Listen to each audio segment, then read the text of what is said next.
guys, this is Mark Magnifico Magsayo. You are watching Channel Manoy. Magandang araw mga pre, maayong adlaw po sa mga Bisaya diha.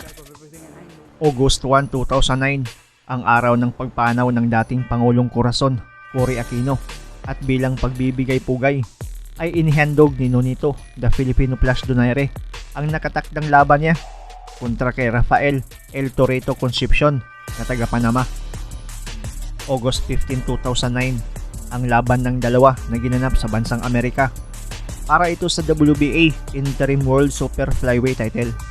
21 wins, 14 via knockout si Donaire, may edad na 26, habang 13 wins, 3 losses, 8 via KO naman si Concepcion at 27 na ang edad.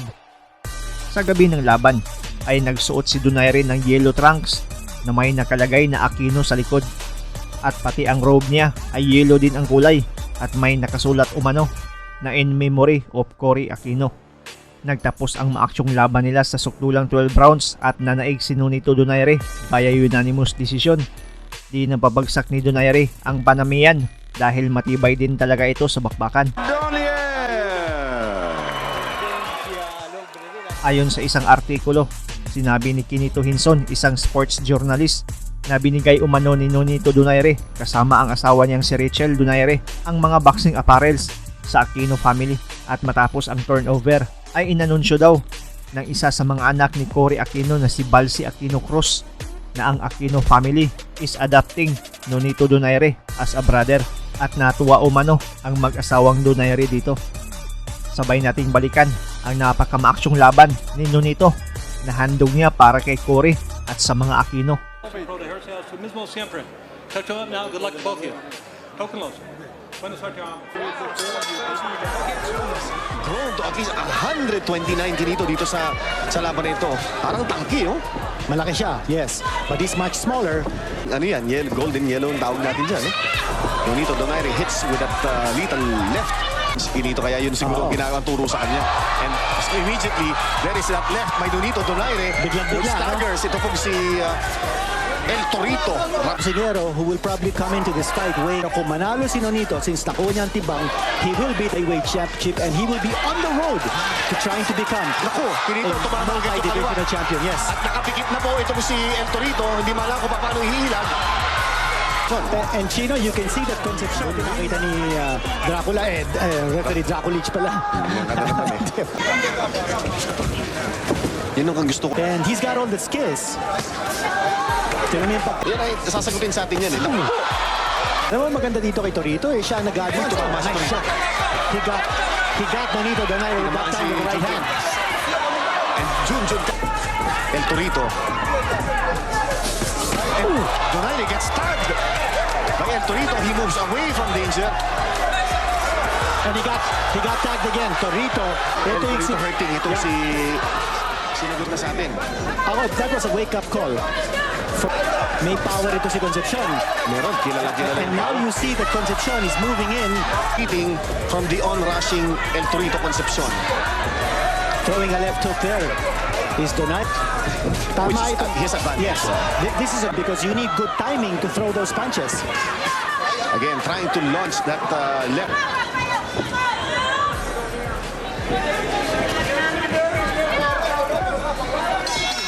Sa ating kababayang si At Nonito saka Donaire. nakatama din siyang ng mga jabs. No? And he was, you see here the power punches thrown through 3 rounds. Ang taas na percentage ni Donaire.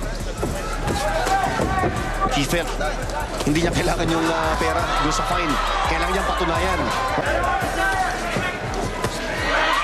Donaire cannot afford to be confident. Ayun, bumaba After taking a power shot. Sariwa pa. You see, again, he took a power shot. Another power shot. But he counters, ha? But he's not going down. Ang tapang nito, sumasabay, oh. Ito, piso-piso ito, tumatama. Ito pong si El Torito sa exchange. Rafael Concepcion in danger of going down.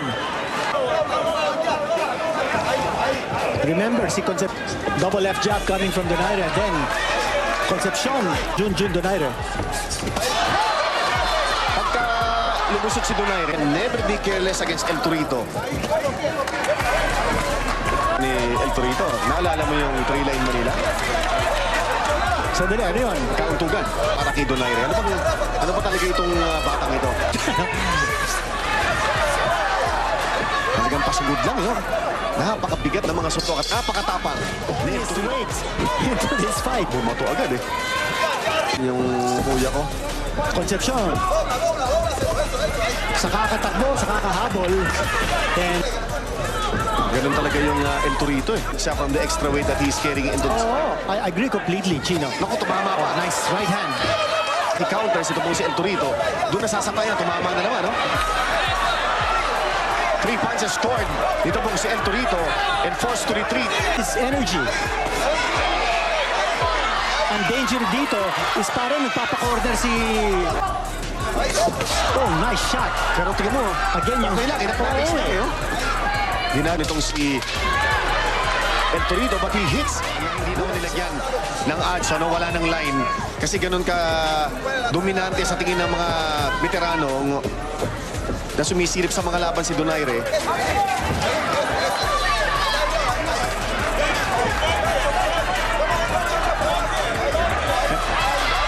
Again, Concepcion has Donaire in a court. He is getting tagged, no? Ito po si Donaire.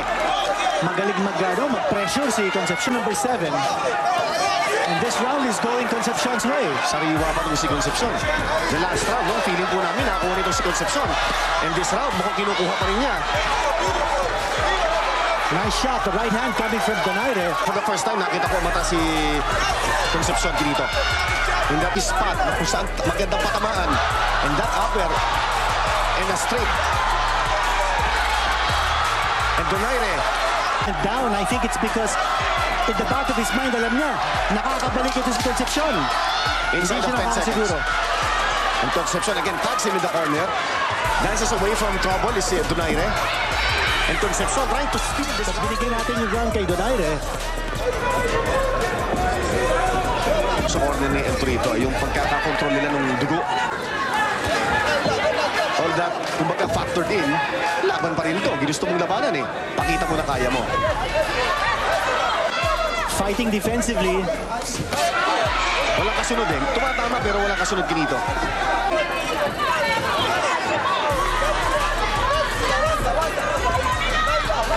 A lot of anxious moments in this fight. Nakakita na siya ng paraan eh. Para iwasan eh. That's a straight right. Pero he's still back no? Rafa might have been more aggressive, but it's Junjun Donaire who's connecting, and Concepcion forced to hold. Uy, ganda. Yun ang paraon.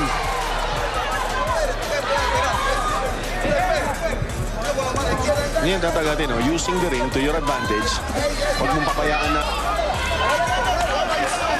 Yun, yung left upper. He missed badly, and then he's been cut since round 2. Abante. Yun lang ang ginagawa, eh, oh. Wala lang kasunod, eh. Yun lang, oh. You know, hindi malaman ni Junjun kung nasaktan na ito si Concepcion o hindi. Kanya, binabasa muna niya yung mga galaw ni Concepcion, eh. O unbound, ito pong si... I think, you know, the grueling pace has taken its toll. Yun, nagpabaon na Ito, naman. again, Donaire connecting. And he doesn't have his timing anymore. And I think Donaire feels that yung sting ng punches si Concepcion, but it's very clear that it's... Di bukas, mga susunod na araw. Yan na, dumidi round of a schedule for 12. WBA Interim Super. throwing jabs. Hindi na siya masyado nagtatapon ng power punches. Para ka nasa Chubibo.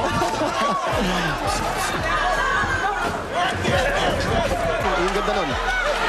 Ang sabi ni Donaire, this is for the country. Gumaganti pa rin El Torito. Kasi tatamaan siya rito eh. And he's just showing the heart of a warrior. That's El Torito. Look at him go. Sobra. And also, he's also got a lot of weight. Junior lightweight against the welterweight. Ng desperado, alam niyang way behind on points. Papato na kahit ano yan. Pag dating piso, tamong barko. Donaire with a glass. Solid shot. This guy's gonna go down. One solid shot. Yun ang iniintay.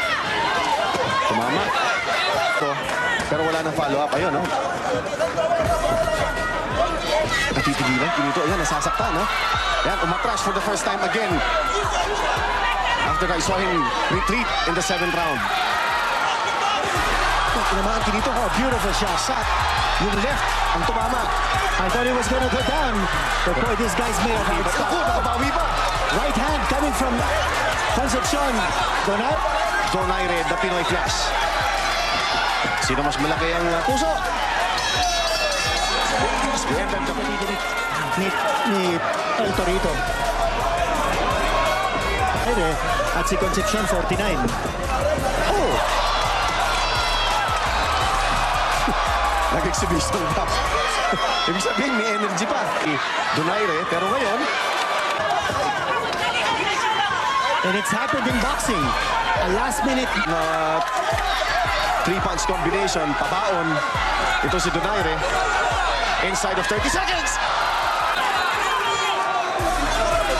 Of Tonito, Donaire would have been knocked out here. Probably within 6 rounds. And that's the end of this fight. A bloody, but what a fight. He didn't want to let the Filipino nation down, and he didn't want to let the family of the late President Cory Aquino down. Alam mo gagawin niya doon sa trunks niya? Pag-uwi niya sa Pilipinas, i-frame niya. At isa ng appointment doon sa pamilya ng ating dating Presidente Corazon Aquino. Okay? At sa mismo, dadali niya doon sa bahay para i-present yung kanyang trunks na to. Oy, napakaganda As a nun. gesture. Filipino Flash. Narito Donaire. Huwag kalimutang i-like ang ating video at pakipindot na rin ang subscribe button kung ikaw ay bago para umabot na tayo sa 200,000 dito sa munting tahanan ko. Maraming salamat sa panonood at suporta mga pre. As always, amping pirmi.